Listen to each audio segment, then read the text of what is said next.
I'm going to take this section here, which if you look at, you can see has all pulled out. We tried pushing it back in, but it wouldn't go.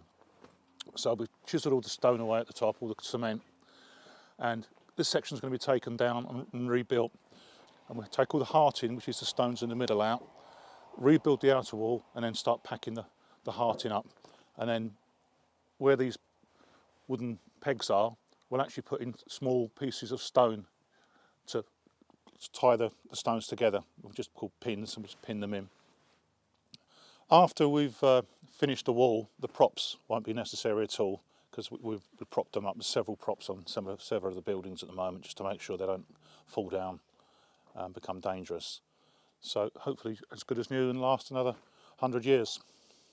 This is the inside of Stoner's barn, and you can see we've taken off the cement mortar off the top, and the stones are actually loose now, so we can start taking the wall down. The wall, once it's down, will never go back in exactly the same place, which is the nature of dry stone walling. But what we have done is we've marked some key stones and photographed it, so we actually have some idea we can actually put it back with a resemblance to how it was originally.